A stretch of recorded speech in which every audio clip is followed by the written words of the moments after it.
existe algo que explique por que, que a gente ama tanto futebol? Alguma coisa no jogo que explica o porquê que ele engaja tanto mais pessoas que outros esportes? Por não sofrer sozinho, cara. É só assim mesmo.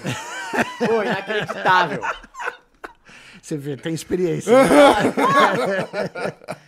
Né? Bom, tem a tentativa de explicar cientificamente, que eu poderia, né, ilustrar, né, essa sensação de pertencimento à sua tribo, né, que vem dentro da nossa cabeça desde dos tempos imemoriais da pré-história, porque o cérebro humano foi moldado, esculpido para viver como parte de um grupo social, de uma tribo.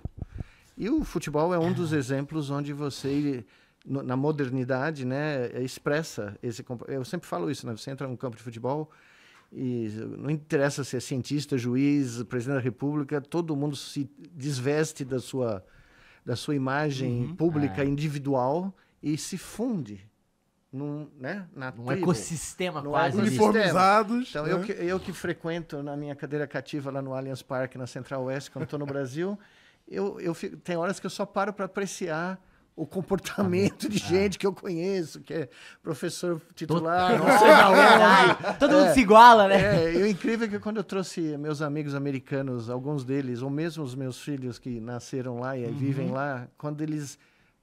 Esse amigo nunca tinha ido num jogo de futebol.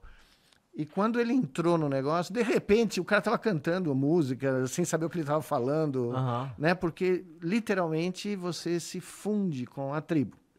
Essa é a explicação mais, digamos, aceita, né? E é muito louco você falar isso de pessoas de fora, porque o meu primo semana passada levou 3 chineses ao jogo do Atlético. Tá. E, tipo assim, eles ficaram muito felizes, porque a atmosfera, né, todo torcendo junto. E quando o Hulk pegava na bola, e eles sabem quem é o Hulk que jogou lá, aí a galera gritava Hulk, Hulk, eles ficavam malucos, como se eles fossem parte da torcida mesmo. É muito louco isso. Em 2018, eu levei 30 chineses no Allianz Parque. Que loucura. Que vieram visitar o nosso instituto, né? E foi com... Bom, dei camisa, chapéu. Eles até hoje, quando eu for para Pequim, eles me esperam no aeroporto com a camisa do Palmeiras e o chapéu. Legal. E é evidente que depois eu levei eles numa churrascaria que eles queriam morar lá, né? Lógico. Não queriam ir embora. Foi uma dificuldade mandar eles embora. Bom, essa é a primeira explicação. A segunda é que, na realidade, o futebol, na nossa vida aqui, né, no Brasil, e não é só aqui, em qualquer lugar do mundo, eu já frequentei estádios nos lugares mais absurdos do planeta, né? Porque eu sempre digo que para conhecer uma cidade, você chega lá e você tem que ir em 2 lugares.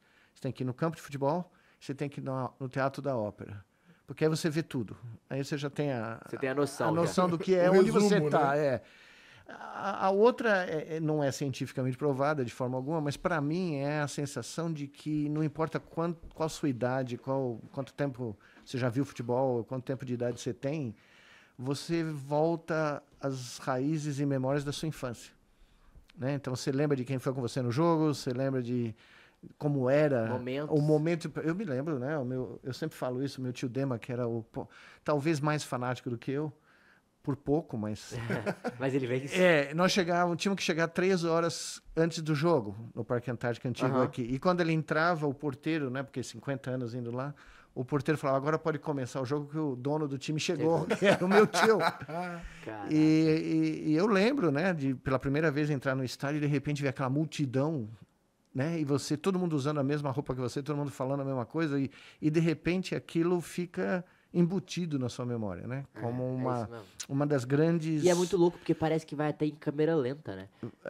Tipo, por exemplo, eu tenho uma visão da cabeçada do Leonardo Silva, do empate da Libertadores, que vai para os pênaltis na final do Atlético, como se fosse agora em câmera lenta acontecendo, assim. E eu lembro de olhar pro lado... E, tipo, fazer assim na galera, que parecendo que fosse um bagulho devagar, assim, sabe? São experiências únicas no universo, né? Daverson fazendo gol contra o Flamengo na final. Que a gente também tem essa memória. Esse eu não sou palmeirense, tá de câmera lenta pra mim, pô, imagina. Não, é tão louco que a gente viveu tanto junto que a gente fala isso direto. Eu lembro, assim, roubou a bola, fez um... E eu encosto no Caio, tipo assim, a gente tá antes do Flamengo. E eu encosto no Caio, tipo, não é possível. Eu lembro direitinho, eu fazia esse negócio aqui. Vocês estavam lá? Estavam lá, no estádio. Segundo meus amigos uruguaios, foi o maior vácuo da história da humanidade. O vento tava, né? Não, dificultando. E esse momento, ele faz assim, ó, tá? Tipo, tava numa atmosfera, pensa num barulho, e não importa a torcida das duas. Do nada faz assim, ó. E você não imagina quantos comentaristas famosos me bloquearam naquele dia. Nossa. Porque... Principalmente os flamenguistas. Tem um que eu chamo Lambigol, né? Porque ele só fala. Né? Mas não tem nenhum conteúdo, ele só fala. Aí o Daverson faz o gol, eu postei alguma coisa que eu nem me lembro. Davinho, né? Arrasa o vento, porque o cara falando que o vento de Montevidéu prejudicou o jogo, né? Não, e a gente estava presente, a gente pode... Você pode, né? Pode, né, afirmar. Não, mas o meu amigo do Uruguai falou assim, não, nós estávamos no estádio lá, de repente parecia que tinha um vácuo. O silêncio da roubada da bola do Daverson e a explosão, Total. né? E é muito louco, porque o chute do Daverson, a primeira impressão de quem está no estádio é que a bola sai. Foi, tanto que tem um delay na torcida pra comemorar. Se você pegar lá, ele chuta, a bola bate na perna de Aí Gal. quando a galera ouve o barulho da rede... Quando ele já sai assim, que a galera acorda, assim. Não, eu vou te contar, eu tava na final do Mundial em Abu Dhabi, na linha do pênalti onde o Veiga cobrou, né? O pênalti pra empatar o jogo com o Chelsea. E só tinha palmeirense no estádio, né? Tanto é que a organização do estádio, eu cheguei 3 horas como o Dr. D, mandou, ensinou, né? Abriu o estádio, era o primeiro da fila. Quando eu olho para trás na fila, eu vejo que a administração do estádio estava distribuindo bandeirinha do Chelsea, porque não tinha suficiente gente do Chelsea. Então os caras de Abu Dhabi ganharam o ticket, né? Caraca, assim, e bandeirinha para ter um pouco de gente. Mas eu estava na linha do pênalti. Quando ele pôs a bola, eu falei, não vou aguentar ver isso. Eu ajoelhei, fechei o olho, né? E eu sempre conto essa história porque é sensacional.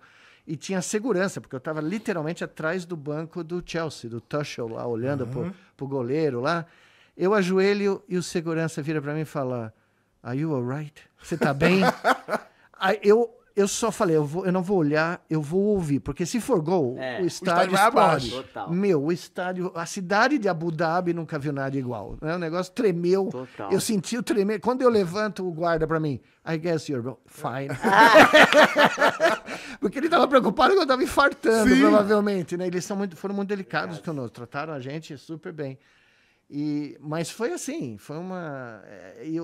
Eu vi a sensação de fechar o olho, não ver o chute, mas ouvir o gol, foi em câmera lenta também. É como se, de repente, um troço fosse lentamente, né? Explodindo. Preenchendo. Exato. E aí, quando eu abri o olho, eu pensei que eu estava no Allianz Parque, né? Porque era só louco, só gente maluca, né? Celebrando. Não, que loucura. Eu falo sempre isso quando eu falo de futebol. Foi a maior e mais sensacional derrota que eu jamais tive, porque não interessa que perdeu nos pênaltis, não faz diferença nenhuma. Você estava jogando com uma seleção mundial, né? Onde o grande Abel Ferreira mandou marcar todo mundo e deixar a bola com o Thiago Silva, né? Que não sabia o que fazer com ela, né? Ele chutou umas 2, 3 vezes lá, mas foi longe. E, de repente, você está jogando com os caras de igual para igual, e eu estava do lado do banco do Chelsea, e o Tuchel ficando maluco, entendeu? Doido, ele estava tendo um infarto, porque para ele ia ganhar de 5, né? Ia fazer uma goleada. E se não é um pênalti no último minuto, ia para os pênaltis. E aí tudo podia acontecer, né? Apesar que o Palmeiras não tem uma boa tradição, né? Mas a experiência de estar no meio do lugar nenhum. Porque quando saiu do estádio, você estava em Abu Dhabi. E você olhava, era outro mundo, outro planeta. Não tinha nada, mas de repente... Eu fiquei em Dubai. Dubai, você andava na rua, só tinha gente de verde e branco. Né? Os caras tomaram conta do lugar. Legal. E o guarda da entrada do estádio virou para mim quando a gente estava entrando e falou, isso vai ser uma loucura, porque o Sheik construiu isso aqui para nunca lotar. E vocês vão lotar o estádio pela primeira vez, né? E os caras não sabiam nem se organizar. Não, o estádio lotado. Não dava nem para... Eles não tinham a menor experiência. Né? Então, voltando à pergunta original, é isso, é você ter essa sensação que você pertence a algo maior do que você é parte de uma tribo, literalmente. Que sofre junto e que sofre, apoia junto e ao mesmo tempo que abstrai junto. Né? Porque as imagens, quando você conversa, né, na arquibancada, tá tendo jogo, ou tá ganhando, ou tá perdendo, mas depois você fala, pô, isso me lembra o jogo X. Total. O cara do lado fala, pô, acaba pensando nisso agora. Né? Porque as suas memórias estão todas ali sendo de uma maneira aflita, né? Não de uma maneira mais normal, elas estão sendo revividas. Reconectadas. Então, é algo muito, muito especial.